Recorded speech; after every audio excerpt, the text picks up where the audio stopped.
Hello बच्चों, welcome back to your channel जहाँ पे हम कंटिन्यू करेंगे chapter improvement in food resources and this will be the part 2 of topic crop protection. Okay, so I hope that you have seen my previous video on crop protection. If you haven't, do watch it क्योंकि ये video तभी समझ आएगी जब आप previous video देखोगे. Okay, सो इसमें हम क्या स्टडी करने वाले हैं, इसमें हम कंटिन्यू करेंगे कि हमने जब सीड्स अच्छे वैरायटी के ले लिए, हमने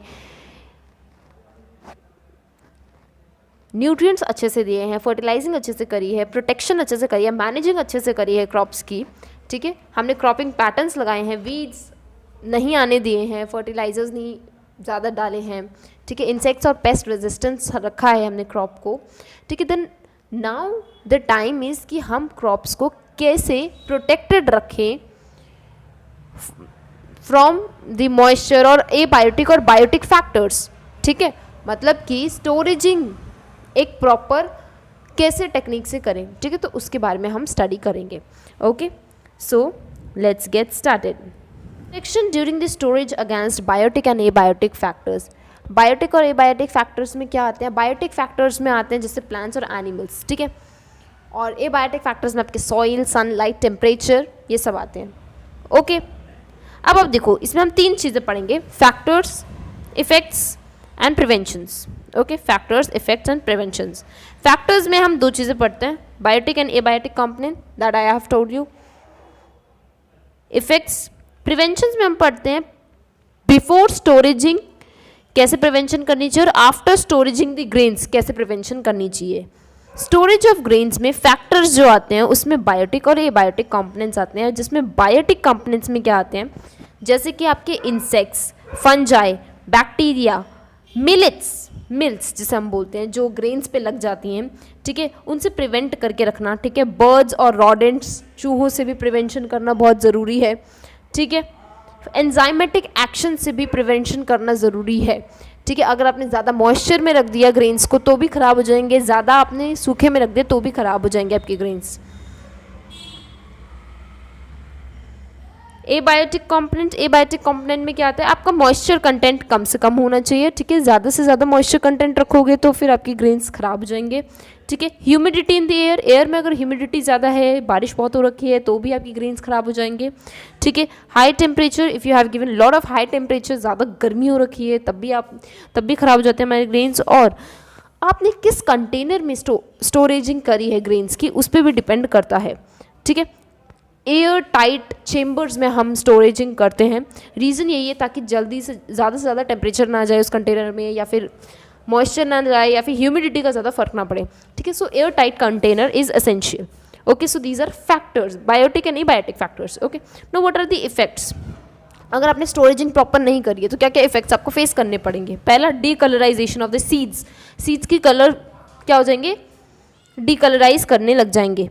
okay, second is poor market value. अब एक बात बताओ, आपके जो प्रोडक्ट बना था, जो हार्वेस्ट हुआ है, वो क्या है? डीकलराइज हो जाएगा तो उसकी क्वालिटी पुअर हो जाएगी. अगर उसकी क्वालिटी पुअर हो गई तो उसका मार्केट वैल्यू जो होना चाहिए, एक्चुअल वैल्यू, वो क्या हो जाएगी? कम हो जाएगी. एक्चुअल मार्केट वैल्यू से कम हो जाएगी. ओके, डिग्रेडेशन ऑफ क्वालिटी पे फर्क पड़ेगा. Okay, loss in weight. बिल्कुल, पहले जो हार्वेस्टिंग सीड्स होंगे, जो भी आपके सीड्स आए होंगे, वो उनका जो वेट होगा वो अलग होगा, जबकि जब वो ख़राब हो जाएंगे या बायोटिक एबायोटिक फैक्टर्स लग चुके हैं, फंजाई लग चुके हैं, बैक्टीरिया लग चुके हैं, मिलेट्स लग चुके हैं, मॉइस्चर घुस गया है, ठीक है, आपने कंटेनर सही से नहीं रखा था, तो कुछ भी रीज़न हो सकते हैं, टेम्परेचर ज़्यादा दे दिया है, तो उससे क्या हो जाएगा? उनके वेट पे भी फ़र्क पड़ेगा, उनकी न्यूट्रिशनल वैल्यू पे फ़र्क पड़ेगा, उनकी मार्केट वैल्यू पे फ़र्क पड़ेगा. ठीक है, next comes the prevention. Now how to prevent them. ठीक है, बिफोर, अगर आप स्टोरेजिंग करने से पहले उनसे प्रिवेंट करें तो कैसे करोगे? आपको पहले उन्हें ड्राई करना पड़ेगा. ठीक है, कुछ भी मॉइस्चर नहीं होना चाहिए, जैसे मैंने बताया. सेकेंड इज मेंटेनेंस ऑफ हाइजीनेंस, जैसे कि आप अर्दन पॉट्स में रख सकते हो. ठीक है, आप स्प्रेइंग उस पर प्रॉपर कर सकते हो, ड्राई स्प्रेइंग जिसे हम कहते हैं. ठीक है, जिससे क्या होगा, जितना मॉइस्चर होगा आपके सीड्स में वो सब क्या हो जाएगा? इवेपोरेट हो जाएगा. ठीक है, आफ्टर आप कैसे प्रिवेंशन करोगे? केमिकल मेथड्स आप यूज़ करोगे, जैसे कि आप स्प्रेइंग करोगे इंसेक्टिसाइड्स की, अगर आपके फंजाई या फिर कोई मिलेट्स वगैरह लगे हुए हैं. ठीक है, बायोपेस्टिसाइड्स आप यूज़ करोगे. ठीक है। बायोपेस्टिसाइड्स मतलब नेचुरल इंग्रेडिएंट्स, जैसे कि ड्राई लीव्स या नीम की पत्ती, नीम के ऑयल्स, क्रश्ड ब्लैक पेपर, काली मिर्च, ठीक है। आप ऐसी चीज़ें यूज़ करोगे जिससे क्या होगा, जो भी अगर आपके सीड्स में कुछ भी प्रॉब्लम हुई है बायोटिक या एबायोटिक फैक्टर्स की वजह से, वो क्या हो जाएगी, ख़त्म होने लग जाएगी। तो ये एक बहुत इंपॉर्टेंट प्रॉपर प्रिवेंशन है जो लेना बहुत ज़रूरी है।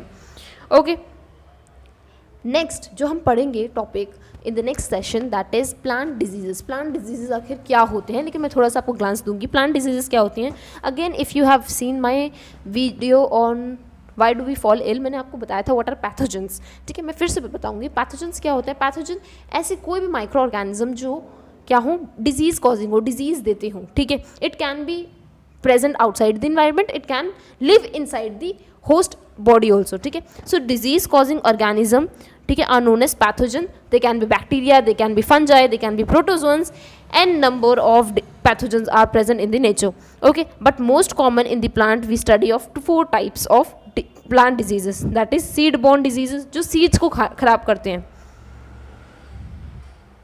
सॉइल बॉर्न डिजीजेस मतलब जो सॉइल की फर्टिलिटी, सॉइल की न्यूट्रिशनल वैल्यू, सॉइल की आप कह सकते हो मैन्योरिंग कैपेसिटी, ह्यूमस का कंटेंट कम करने के काम करते हैं। वाटर बॉर्न डिजीजेस जो वाटर को ख़राब करते हैं, वाटर को पोल्यूट करते हैं बेसिकली। और एयर बॉर्न डिजीजेस जो क्या करते हैं, एयर में ज़्यादा रहते हैं और एयर को ही ख़राब करने का काम करते हैं, ठीक है। सो ये क्या है, प्लांट डिजीजेस। और ये 4 मेजर टाइप की क्या है, क्रॉप डिजीजेस जो होती हैं, ठीक है, इन फैक्टर्स की वजह से। Okay, so till here what we have covered factors, okay, effects, preventions, okay, even हमने क्या पढ़ा था, before storaging of the grains and after storaging of the grains, what are the methods, what are the preventions that we need to take up, okay। and I hope that you have understood what I have taught you, and if you have understood, do let me know in the comment section. If you have any doubt, you can ask me in the comment section.